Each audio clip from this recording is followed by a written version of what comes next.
Seigneur, nous te bénissons, te rendons les actions de grâce. Merci pour ce moment que tu nous donnes. Merci parce que dans cette série d'enseignements, nous allons découvrir, tu vas te révéler jour après jour, par ta nature, par qui tu es, ta mission, ce que tu es venu faire sur cette terre. Nous avons hâte de connaître tes profondeurs, nous avons hâte de te découvrir, ton existence physique et ton existence céleste. Je prie, ô Père éternel, qu'à la fin de cette série d'enseignements, chacun d'entre nous connaisse réellement qui est son sauveur, d'où il vient, quelle est sa mission et pourquoi il nous parle, quels sont les enseignements que nous pouvons tirer de lui. Entre tes mains, je recommande tout cet enseignement, je recommande toutes les personnes qui écouteront. Je prie afin que tu leur rendes ministère, je prie afin que tu leur donnes la capacité de comprendre, car ces choses ne sont pas physiques, ce sont des choses spirituelles. Et si tu ne te révèles, celui qui va vouloir comprendre, comprendra de manière charnelle.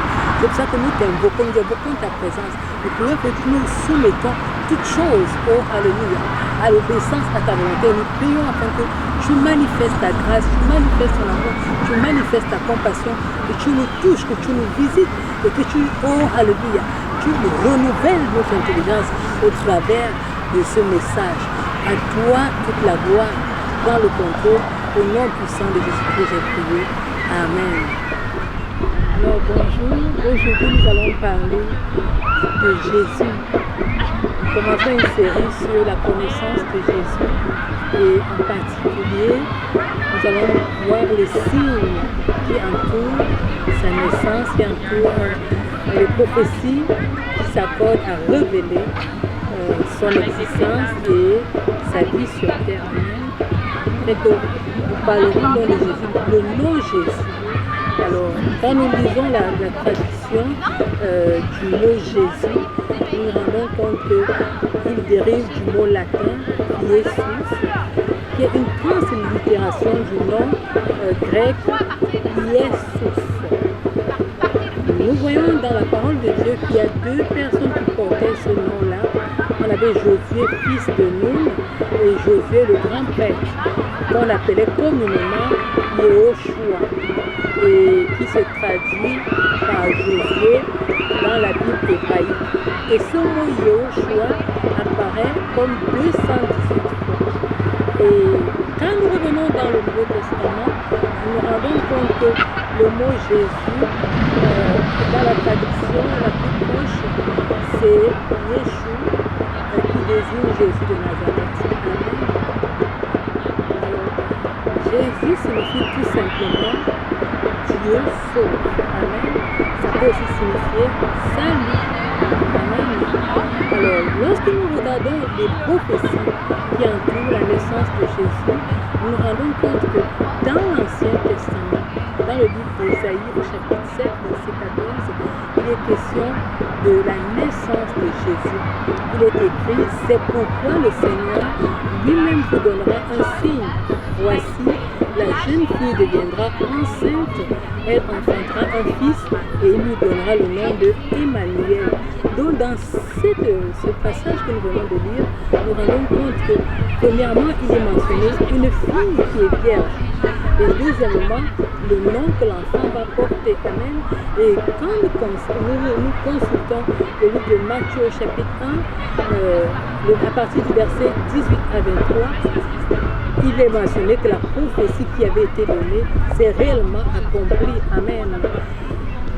En dehors de cette prophétie qui est révélée dans le livre d'Ésaïe, il y a un autre élément qui apparaît dans la parole de Dieu, dans le livre de Michée, chapitre 5, verset 2.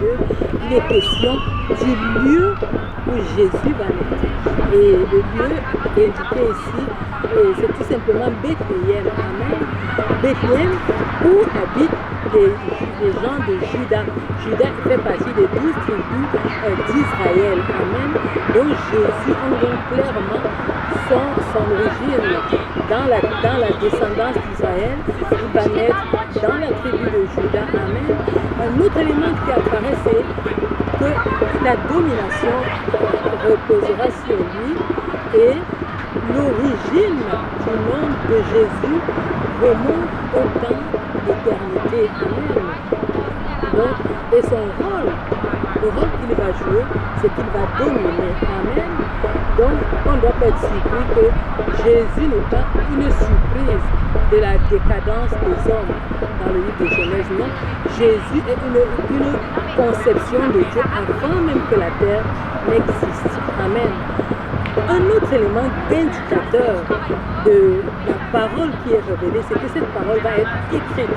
La preuve, c'est que lorsque les rois mages vont commencer à chercher Jésus en Israël, ils vont aller voir le roi Hérode, parce qu'à ce moment-là, Israël est sous la domination des Romaines. En consultant le roi Hérode va consulter les scribes. Et les scribes vont dire qu'il y a une prophétie qui est inscrite, et cette prophétie-là parle réellement de Jésus. Donc, cette prophétie-là va indiquer que le prophète avait révélé qu'un homme va naître en Israël, à Bethléem, terre de Juda. Amen. Donc, la prophétie est écrite, ce n'est pas une prophétie en l'air, ce n'est pas une parole en l'air, ce n'est pas que quelqu'un a inventé, la prophétie est inscrite dans les livres de rouleau de la vie. Amen. Bien. On va se rendre compte d'une autre chose, c'est que Jésus aura plusieurs appellations. La Bible va nous donner quelques caractéristiques ou quelques traits qui vont marquer la vie de Jésus. Dans Ésaïe, au chapitre 9, verset 6, il est question d'un enfant qui est né et d'un fils qui est donné au peuple d'Israël. Et la caractéristique première qui est donnée, c'est que la domination reposera sur l'épaule. On l'appellera admirable, conseiller, Dieu tout-puissant, Père éternel, prince de paix. Donc Jésus a toutes ces qualifications-là. Ces qualifications-là ne viennent pas à sa naissance. Ces qualifications-là font partie de la prophétie qui annonce sa naissance. Amen. Bien. Lorsque nous quittons l'Ancien Testament, nous venons dans le Nouveau Testament, nous nous rendons compte que Jésus aussi a des signes qui entourent la naissance de Jésus. Dans Matthieu chapitre 1, verset 23, il est écrit que voici la Vierge sera enceinte, elle enfantera un fils et on lui donnera le nom d'Emmanuel, ce qui signifie Dieu avec nous. Donc on a d'autres éléments qui s'ajoutent à cette prophétie de l'enfant qui va naître. C'est que premièrement, sa maman sera une vierge. Ce ne sera pas une femme qui a déjà connu les hommes. Et l'autre élément, c'est que le nom qu'il va porter va signifier Dieu avec nous. Amen. Et la précision du nom Jésus va entrer en ligne dans Luc au chapitre 1, verset 31. Lorsque la révélation va être donnée à Marie, on va lui dire, l'enfant que tu vas porter, tu lui donneras le nom de Jésus. Amen. Bien. Il y a d'autres éléments qui entourent la naissance de Jésus aussi, que nous retrouvons dans la parole de Dieu. Lorsque nous consultons le livre de Luc au chapitre 1, verset 35, nous nous rendons compte que Jésus, l'ange qui va annoncer la naissance de Jésus, va donner des signes à Marie. Comment la conception va se faire? L'ange lui répondit, le Saint-Esprit viendra sur toi et la puissance du Très-Haut te couvrira de son nom. C'est pourquoi le Saint enfant qui naîtra de toi sera appelé Fils de Dieu. Donc, première chose, pour la conception, le Saint-Esprit va venir couvrir Marie de sa puissance. Amen. Et c'est par le Saint-Esprit que le Fils va être conçu. Et c'est pourquoi la nature divine de Jésus va être remontrée, parce que la conception n'est pas naturelle, la conception est purement divine. Amen. D'autres éléments qui arrivent, c'est l'origine de Jésus n'est pas terrestre. Avant qu'on ne parlions de la vie terrestre, avant Jésus a existé dans Jean chapitre 1 verset 1, il est écrit, au commencement était la parole était avec Dieu et la parole était Dieu. Amen. Donc, dans ce prologue que nous présente l'évangile de Jean, nous nous rendons compte qu'avant que nous parlions de Jésus sur terre, Jésus existait avant sous la forme de la parole. Et cette parole va être incarnée. Amen. Et cette parole viendra habiter avec nous. Cette parole sera considérée comme la lumière du monde. Amen. Donc Jésus a cette existence divine. C'est par lui que toutes choses vont être créées. C'est lui qui est la parole par laquelle Dieu va amener à l'existence tout l'univers. Amen.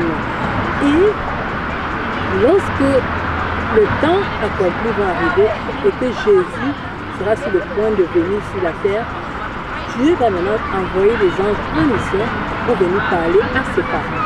Les anges vont se révéler d'abord à Marie et puis vont se révéler à Joseph. À Marie, dans Luc chapitre 1, verset 26, il y aura une rencontre spéciale qui aura lieu. La rencontre va se passer, Marie va voir un ange qui va lui apparaître. Il va lui dire dans Luc chapitre 1, verset 28, « Je te salue, toi à qui une grâce a été faite. Le Seigneur est avec toi, tu es bénie parmi les femmes. » Amen. Donc, Marie sera troublée par cette révélation, par cette parole qui va venir. Alléluia. Et elle ne va pas s'arrêter à ça. Elle va être troublée. Et l'ange va donc lui dire, n'aie pas peur, Marie, car tu as trouvé grâce auprès de Dieu. Voici que tu seras enceinte, tu mettras au monde un fils et tu lui donneras le nom de Jésus.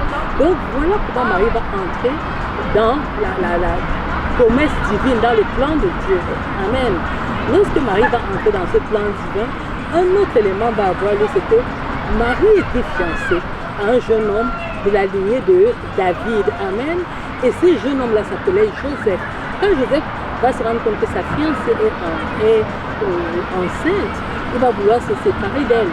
Mais par la grâce de Dieu, alléluia, un autre ange va venir se révéler à Joseph lorsqu'il va dormir. Nous voyons ça dans Matthieu chapitre 1, verset 20, où l'ange va lui apparaître et va dire à Joseph, fils de David, ne crains pas de prendre avec toi Marie, ta femme, car l'enfant qu'elle porte a été conçu, l'enfant qu'elle vient du Saint-Esprit. Amen. Donc Joseph, ici, là, va avoir une révélation par rapport à la grossesse que porte sa pensée. Un autre élément dans tout ça, c'est que Joseph est de la lignée de David. Et cette lignée-là, Dieu avait fait la promesse à David qu'un roi ne manquera pas sur son trône. Et ce roi-là va être maintenant ainsi là incarné en Jésus, parce que Jésus aura le trône de façon éternelle. Alléluia. Donc voilà comment la révélation de Jésus va venir chez ses parents. Un autre élément, c'est que quand Jésus va naître, au moment où Jésus va naître, il y a l'étoile qui va apparaître au ciel. Allez dans Matthieu chapitre 2, verset 2. Amen. Et c'est cette étoile-là que les rois mages vont suivre. L'élément que nous pouvons citer concernant la naissance de Jésus, c'est les anges qui vont venir annoncer la bonne nouvelle. Dans Luc chapitre 2, la Bible nous dit que les anges viendront annoncer la bonne nouvelle aux bergers qui sont dans les champs. Et quand ils vont leur annoncer ça, un autre élément céleste aura lieu. Il y aura une chorale qui va se mettre à chanter des louanges à Dieu. Amen. Et ces louanges-là seront agréées à Dieu. Donc voilà comment nous pouvons introduire la connaissance de la naissance de Jésus, comment il a été conçu, d'où il vient et pourquoi il a ces attributs-là. Amen. Si toi tu crois en Christ, tu crois en sa parole, tu dois connaître ces éléments-là pour connaître la divinité de Jésus. La divinité de Jésus au travers de cela ne sera plus comme un truc créé. Tu vas te rendre compte que ça vient de quelque chose. Il y a des textes qui approuvent cela, il y a des révélations qui approuvent cela. Amen. Nous allons arrêter aussi pour aujourd'hui et médite ces paroles. Que le Seigneur se révèle à toi au nom de Jésus-Christ. Amen.